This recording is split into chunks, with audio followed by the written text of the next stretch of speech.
지금까지 명제란 무엇이고 하나의 명제로부터 논리연산자를 통해 그 명제와 관련된 다른 명제들을 만들어 보았고 그 명제들의 진리값 사이의 관계에 대해서 배워봤습니다. 그러면 실제로 그 명제가 어떤 진리값을 가지는지를 아는 것이 중요하겠죠. 어떤 명제가 참임을 보이는 과정을 우리는 증명이라고 합니다. 증명은 크게 두 가지로 분류를 할 수가 있어요. 직접 증명법과 간접 증명법입니다. 자, 직접 증명법의 경우는 우리가 P이면 Q이다 라는 명제를 예로 들을 때 우리가 P가 참임을 아는 상태에서 Q가 참임을 우리가 증명하려고 하는 거죠. 그러면 어떻게 하는 거냐면 P가 참일 때 P1도 참인 다른 명제의 P1을 찾아요. 또 뭐를 찾냐면 P1이 참일 때 참인 다른 명제 P2를 또 찾습니다.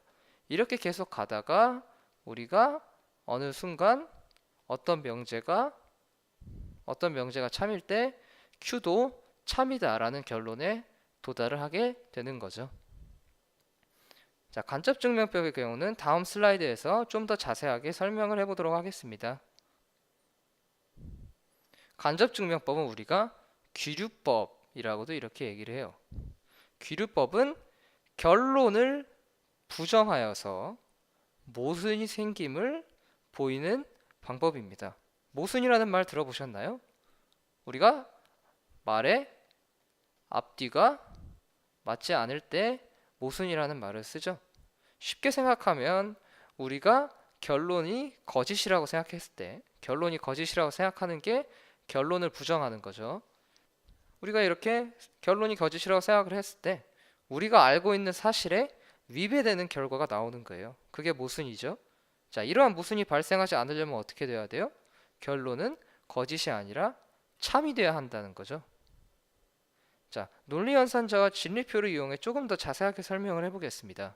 우리가 증명하려고 하는 명제 P이면 Q이다가 있을 때 not Q가 참일 때 우리가 어떤 명제 R이 존재하여 R과 not R이 동시에 참임을 보이는 것이 우리가 귀류법입니다.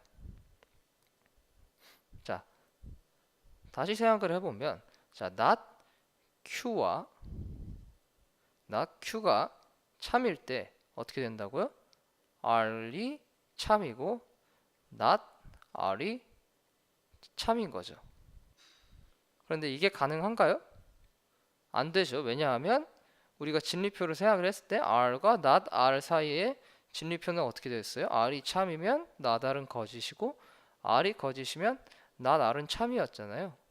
그래서 이것이 불가능한 것이고 따라서 우리는 not Q가 참이 아니라 not Q가 거짓.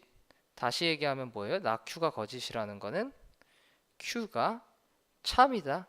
이렇게 얘기를 할 수가 있는 거죠. 자, 다음 명제를 우리가 귀류법을 이용해서 증명을 해보겠습니다. 소수는 무한히 많다. 어떻게 해야 할까요? 자, 뭐라 그랬어요? 귀류법은 결론을 부정한다고 했죠. 자, 이것을 부정하면 어떻게 되죠? 소수는 유한하다가 되겠죠. 자, 우리가 소수의 개수를 셀 수 있다는 걸 얘기해요. 그 개수를 우리가 n이라고 합시다. 자, 그러면 그 n개의 소수를 우리가 또 나열을 할 수가 있어요. p1, p2, pn까지. 이건 전부 다 뭐예요? 이게 모든 소수가 되겠죠. 자, 그러면 다음 수를 생각을 해봅시다. p는 p1부터 p2, pn까지 전부 다 곱한 거에 1을 더한 거예요. 자, p와 p1의 공약수는 어떻게 되죠? 1이죠. 왜냐하면 p1으로 p를 나누면 나머지가 1이 되니까요. p와 p2 사이의 공약수도 뭐죠? 1이죠.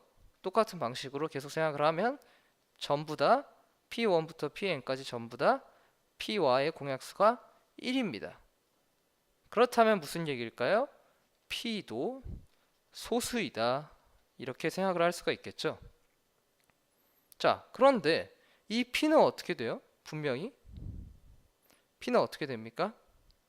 자, P는 P1보다 큰가요? 그렇죠. P는 P2보다 큰가요? 당연하죠. 왜냐하면 이 모든 것을 곱했으니까요. 또 P는 어떻게 됩니까? PN보다 크겠죠. 즉, 어떻게 돼요? P는 P1, PN과는 다른 수가 되는 거죠. 이거는 어떻게 되냐면 소수의 개수가 n이라는 것의 모순이죠. 따라서 어떻게 됩니까? 모순이 없기 위해서는 우리가 소수는 유한하다는 가정을 했을 때 모순이 나왔으니까 소수는 무한하다 아니면 무한히 많다 이렇게 얘기를 할 수가 있는 거예요. 조금 정수론적 지식이 필요했던 증명이었습니다. 하지만 이해하는데 그렇게 큰 어려움은 없을 거라고 생각이 돼요. 수학의 세계에는 정말 다양한 명제들이 있고 각각의 명제들을 증명하는 방법들 또한 무궁무진하게 많을 거예요. 우리가 어떤 명제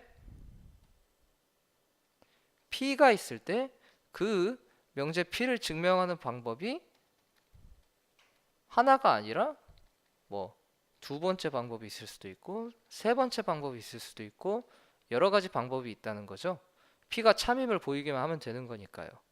자, 이 수많은 증명들 중에 자주 쓰이는 방법을 하나 소개하려고 합니다. 자, 그 방법은 수학적 귀납법이라고 하는데 수학적 귀납법은 명제 Pn이 모든 자연수 n에 대하여 성립하는 것을 증명하는 방법입니다. 자, 여기서 Pn은 우리가 어렵게 생각하지 말고 n의 값에 따라 달라지는 명제 이렇게 생각을 하면 되겠습니다. 자, 어떻게 생각을 하냐면 우리가 첫 번째로 n은 1일 때 명제 Pn이 성립함을 보여요. 즉, 우리는 P1이 참이라는 것을 보입니다. 그리고 그 다음에 무엇을 보이냐면 n이 어떤 수 k일 때 명제 Pn이 성립한다고 가정을 하면 즉 우리가 PK가 참이라고 가정을 했을 때 n이 k 플러스 1일 때도 명제 Pn이 성립한다라는 것을 보입니다. 즉 다시 써보면 우리가 PK가 참일 때 PK 플러스 1도 참이라는 것을 보인다는 거죠. 자, 이 두 개를 보이면 어떻게 될까요? 자, P1이 참이라는 걸 보였죠. 그러면 어떻게 돼요? 두 번째 명제에 의해서 P2도 참이 되죠. 자, 그럼 또 두 번째 명제에 의해서 어떻게 될까요? P3도 참이 되겠죠. 이렇게 계속 나아가면 어떻게 되냐면 우리가 모든 자연수 Pn에 대해서 이 명제가 참이라는 것을 결론을 내릴 수가 있는 겁니다. 자, 1부터 n까지의 합은 2분의 n과 n 플러스 1을 곱한 것과 같다 라는 식을 우리가 증명을 하려고 합니다. 자, 이를 수학적 귀납법으로 한번 증명을 해볼게요. 그러면 Pn이 어떻게 되는 거예요? 1부터 n까지 더한 게 2분의 n 플러스 1이다 라고 그대로 되겠죠. 자, 한번 써봅시다. P1은 뭔가요? 그러면 P1은 1은 2분의 2일에 1 더하기 1 이렇게 되겠고 P2는 뭘까요? 2는 아니지 2가 아니라 1 더하기 2는 2분의 2에 2 더하기 1 이렇게 되고 P3은 어떻게 될까요? 1 더하기 2 더하기 3은 2분의 3에 3 더하기 1 이렇게 된다는 거죠. 자, Pn이 어떻게 써지는지 좀 감이 잡히셨죠? 자, 조금 지우고 갈게요. 자, 그러면 우리가 한번 증명을 해보도록 하겠습니다. 자, 첫 번째로 우리가 n은 1일 때 위의 식이 참임을 보입니다.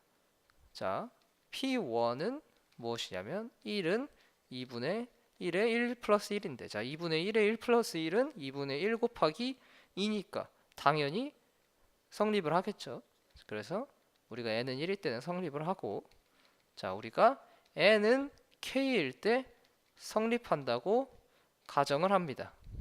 즉 1부터 k까지의 합은 어떻게 된다고요? 2분의 k의 k 플러스 1이 된다는 거죠. 우리가 보여야 할 것은 pk 플러스 1이죠. pk 플러스 1은 1부터 k 플러스 1까지의 합이 2분의 k 플러스 1, k 플러스 2라는 것이죠. 자, 그런데 우리는 어떻게 됐어요? n은 k일 때, 즉 pk가 성립한다고 가정을 했으니까 더 k 플러스 1까지의 합이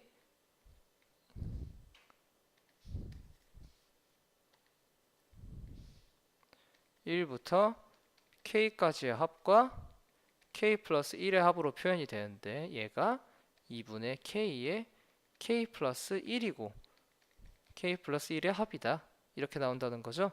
얘를 k 플러스 1로 묶으면 어떻게 됩니까? k 플러스 1에 2분의 k에 1을 더한 거고, 또 정리를 하면 k 플러스 1에 2분의 k 플러스 2를 곱한 거니까 다시 정리를 하면 2분의 k 플러스 1, k 플러스 2가 나오고, 어떻게 돼요?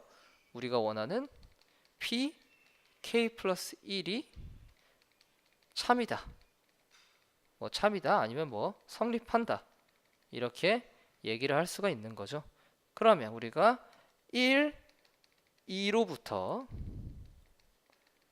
수학적 귀납법에 의하여 어떻게 됩니까?